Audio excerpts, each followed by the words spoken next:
You know that feeling, right? That constant pressure, the to-do list that never ends, just feeling completely overwhelmed. We all just call it being busy. But what if that feeling, that whole state of busyness, isn't actually the real problem? Well, let's dive in and explore what some pretty timeless wisdom has to say about our crazy busy minds. So let me just start by asking you this directly. I want you to think about your days so far. How many of your actions, your reactions, even your worries, were they conscious choices you made? Or did they kind of just happen? It's a really important question because it gets right to the heart of what we're talking about today. And here it is. This is the core idea we're going to unpack.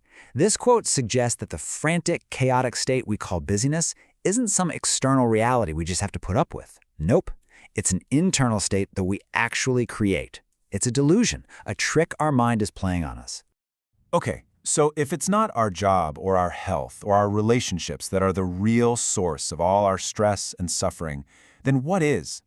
Well, the wisdom we're digging into points to something much, much deeper, something inside every single one of us.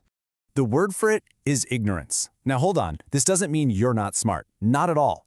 In this context, it's talking about all our unexamined beliefs. You know, the automatic mental programming we've just soaked up from our parents, from society, from all our past experiences. This programming is running our lives, and we don't even question it. That, right there, is the real source of our struggles. To really get a handle on how this ignorance actually works in our day-to-day lives, let's look at a really powerful metaphor that just makes it all click into place.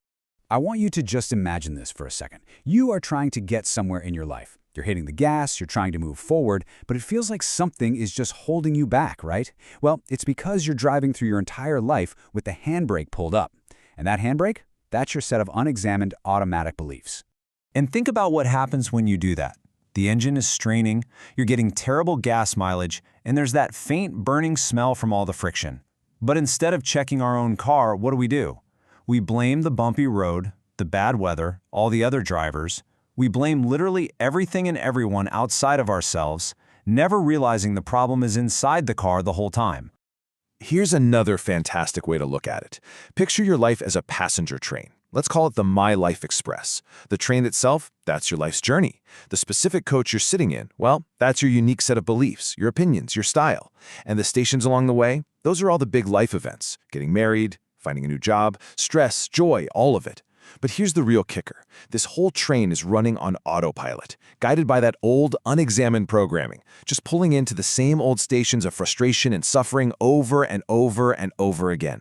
So if our minds are just stuck on autopilot, being driven by all this faulty programming, how in the world do we take back the controls? The way out is a really deliberate, really conscious process. It's time for what you might call a belief surgery. This slide just lays out the two fundamental choices we have, plain and simple. On the left, you've got the life of belief-driven suffering. That's autopilot mode, where you're just passively consuming thoughts, constantly reacting, always blaming. But on the right, you've got the alternative, awareness-driven freedom. This requires conscious inquiry, becoming an active seeker of truth, and most importantly, taking personal responsibility for your inner world. The choice, really, is up to us. I absolutely love this quote. It's such a great reminder, isn't it? We've let all these unverified ideas live inside our heads rent-free, dictating our emotions and our actions. We never even stopped to ask if they deserve to be there. We just handed them the keys to our life without ever checking their credentials. And that's exactly why the solution has to be so precise, so surgical. We have to be willing to put every single belief that causes us pain under the microscope. This totally reframes practices like meditation. It's not just about relaxation anymore.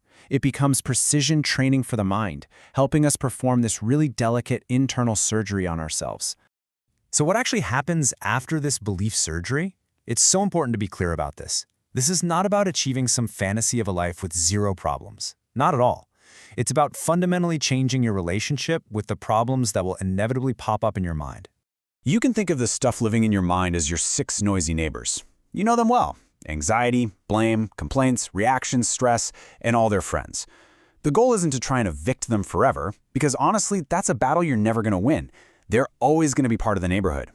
And this right here illustrates the new way of living perfectly. Awakening isn't about finding total silence. It's about realizing that you are the owner of the whole building, not just one of the noisy tenants. Anxiety might be making a racket on the second floor, but you You are the owner, observing it all. You learn to live with these states without becoming them. That's where the real freedom is. And ultimately, this brings us right back to where we started. The source of our suffering, all those unchecked beliefs, and the source of our freedom, our ability to become aware, they aren't out there somewhere in the world. They are both right here, sitting side by side inside our own minds. So, we're going to end with this question for you to carry with you. We've established that your life is a train, and for most of us, it's been running on autopilot for a long, long time. The only real question now is, are you ready to step into the conductor's booth and consciously, finally, choose your own direction?